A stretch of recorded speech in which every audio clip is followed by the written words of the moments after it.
Well, it started with in 2007. Larry Lessig, he's the founder of Creative Commons.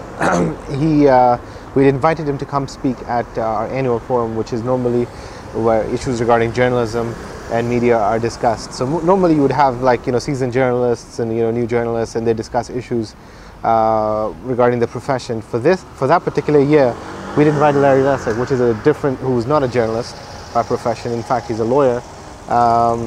We invited him, and we had him do the keynote to start our forum, and it was one of the most inspiring speeches I'd heard to that point, where he talked about holding on to the ideals of the founding fathers of the United States. He's an American citizen, and he's talking about freedom of expression and access to information.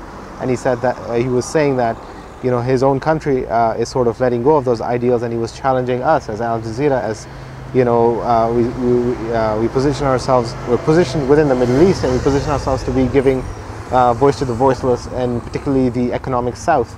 And he said, some form of your content should be freely available for people to consume and to interact and to understand, to understand the situation that we report, the areas that we report on.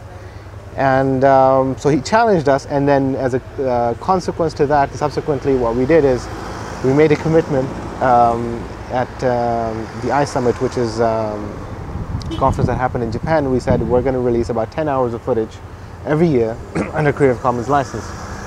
Now, so that was a commitment made, and then we're still looking at, okay, what's the process, how would you release it, because nobody else was doing that at such a scale at that point. And then the Gaza war started. And we were put in this unique position where we had the only English international language channel with reporters and presence in the conflict zone in Gaza, and journalists from outside weren't allowed in. The Israelis had blocked off access, and in a conflict situation which interests the whole world, and you're sitting on this content where you're generating, the situation lent itself to releasing it, letting people have access to it, because there's a need for that information to flow in a war situation, because public opinion is what's going to, many times influence, how sometimes wars play out. So, so we lobbied with the government. We said, we've made this commitment. Let's do this bold step of releasing anything and everything our cameras are capturing during this situation, and release it so other broadcasters who will not be able to contact us and say, can we buy this footage from you, which is the traditional way of doing it, and just put it up on the internet, broadcast quality, so they can take it and don't feel any obligation which would hinder them to be able to use that footage. And we managed to get that approval, and then for the duration of the conflict, anything that was coming in, we created a repository at cc.aljazeera.net, and we posted that content over there. We put our transcripts, and and we release it under the buy license, which essentially only requires attribution. So all you have to say is it's from AlJazeera. You can do with it whatever you like. So the typical reaction from a traditional broadcaster would be, oh, but then somebody's going to pick it up and say whatever they want with it. Yeah, and that's part of letting go. I know from an editorial perspective, that's something that people would grapple with, quite a lot. But I think in a situation like this, you want the enabling factor, empowering factor is so much more needed, that these risks are minimal. And I think when you allow the community to take control of the narrative, more than likely they will do justice to it. And with attribution, people can still come back, and if they want to see the unedited footage, they can see that on the AlJazeera repository. So I think those risks were minimal and mitigated. So if I was the RAI president, Italian state television main channel, would you advise to take the same approach, for example, with the news material we produce, or would you not?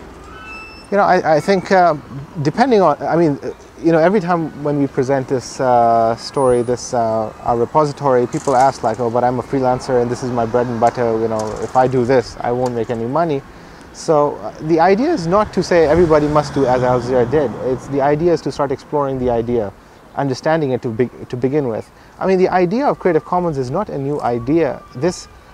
the idea of all rights reserved, copyright, is a new idea. This is not longer than about 100 years old. I mean, before, in the 18th or 19th century, this was not something that was common. I mean, artists would take from other artists and build on it and, distribute their content based on the value they added, and, they would get recognized as such.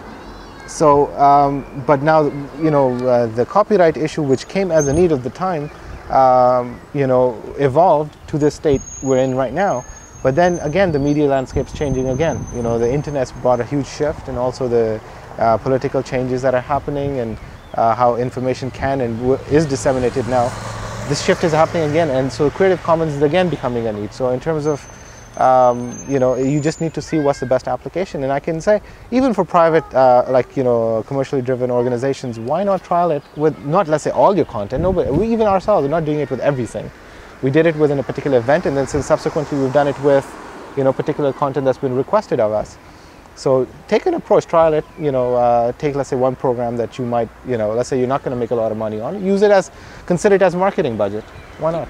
In fact, why, as a last point, don't you touch a little bit on these unconventional marketing aspects? Maybe on what are the not immediate benefits of taking such an approach? I mean, right now, still, at this point, very few people have done this. So if you're going to do it, you're going to get a buzz. So there's definite marketing benefit to any brand that tries to or experiments with this. And then also, for us, for example, we're situated in the Arab world where the journalism, the media profession is not very old. I mean, you've had, decades and decades since, the colonization has ended. It's been state-run media. So you don't have the same quality of journalists that you would have in other parts of the world where you've had free press, and you've had journalists who've built this profession, and so the standards are there, the quality is there. In the Arab world, you don't have that. So this allows us to enable budding journalists to be able to take some content, experiment with it, train, and they will have that relationship with us. So let's say next year, the year after, when these people become professional journalists, they will know that, okay, Al Jazeera is this sort of open brand and somebody that we're interested in working for. So you very early on build that relationship with, let's say, hopefully some of the brightest people in the industry who are homegrown. And I think that that benefit is, I think it's not something you can put a monetary value on. Great. Why don't you just say into the camera, I am Moheed Ahmad of, just your title, business name. card. Okay, yeah. Sure. My name is Moheed Ahmad for Al Jazeera. I'm heading the new media section within Al Jazeera.